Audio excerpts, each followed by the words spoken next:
කොහෙද එක තියෙනවා? ආයෙත් ගන්න. Hai lamai, ඉතින් අපි කොහොමද අවුරුදු වීක් එකම ගත කරේ කියලා වීක් එක කිව්වට දවස් 3ක් 4ක් වගේ ඇතුළත තියෙන වීඩියෝ ක්ලිප්ස් තමයි තියෙන්නේ. ඉතින් අවුරුදු සමරන්නේ නෑ කියලා හිතලා ඒ වුණාට හැම අවුරුද්දම කරන එක මේ අවුරුද්ද විතරක් නොකර ඉන්න බෑනේ. ඉතින් අපි මේ අවුරුද්දේත් ලස්සන කන්සෙප්ට් එකකට මමයි නංගි අවුරුදු මේසේ හදලා ඒ චාරිත්‍ර ටික කරන්න ලෑස්ති වුණා. ඉතින් මේ තියෙන්නේ අවුරුදු දවසේ උදේ ගත්ත ක්ලිප්ස් ටිකක් වඳුරොත් වෙලා හිටිය අපේ ගෙදරට දාන. ඉතින් කලින් දවස්වල අපිට ගන්න ඕන තිබුණ බඩු ටිකක් තිබුණා. අපි ඉතින් ඒවා ටික ඔක්කොම රෙඩි කරගත්තා. එතකොට අවුරුදු දවසට කිසිම කලබලයක් නැතුව අපිට අපේ වැඩ ටික කරගන්න පුළුවන්. ඉතින් මෙදා පාර අපේ අවුරුදු මේසේ අපි fully සිංහල විදිහට ඩෙකොරේට් කරන්න තමයි අපි හිතාගෙන හිටියේ. ඉතින් පොඩි ඉන්ස්පිරේෂන් ටිකකුත් අරගෙන අපි වැඩේට බැස්සා. ඉතින් අපේ කැවිලි මේසේ තවත් තිබුණ ප්‍රධානම ලස්සනම දෙයක් තමයි අර ඇට දාලා තියෙන්නේ.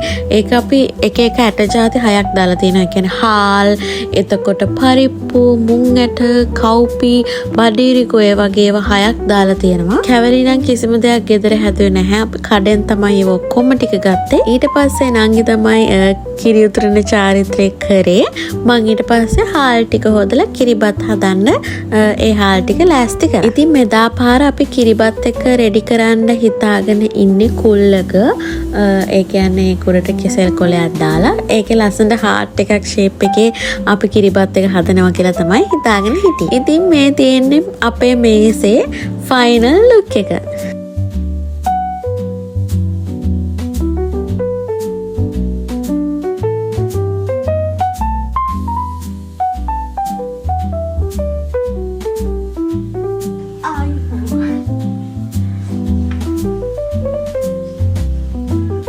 ඉතින් අවුරුදු දවසේ කියන්නේ 14 වෙනිදා අපි චාරිත්‍ර ටික ඔක්කොම කරලා ඉවර වෙලා අපි ගියා නිගම්බෝල හොටෙල් එකකට පොඩි ඩේ අවුට් එකක්. ඉතින් අම්මා ගියේ නෑ, මමයි නංගි අයියාගේ ෆැමිලි එක කට්ටියයි තමයි ගියේ. ගිහිල්ලා අපි අවුරුදු දවසේ මුළු හවසම ගත කරේ එතන. ඊට පස්සේ 5 වෙනිදා තමයි මේ තියෙන්නේ අපි ගෙදර පොඩි පාටි එකක් arrange කරලා තිබුණා. ඒ කට්ටියම තමයි හිටියේ.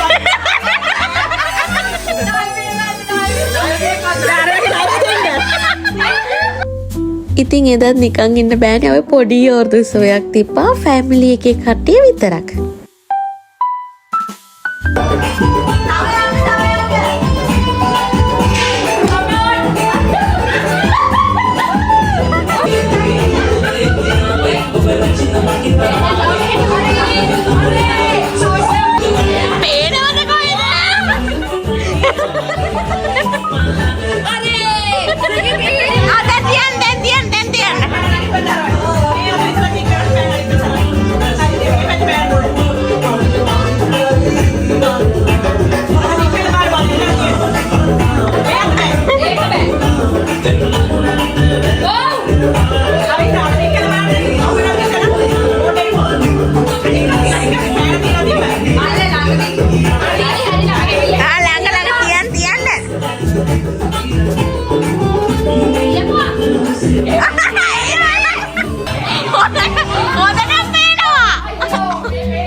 ඉතින් ෆයිනලි අපි කරේ අපේ තාත්තගේ ගමේ යන එක. ඉතින් මෙතන දැන් තියෙන ඒ වීඩියෝ ක්ලිප්ස් තමයි.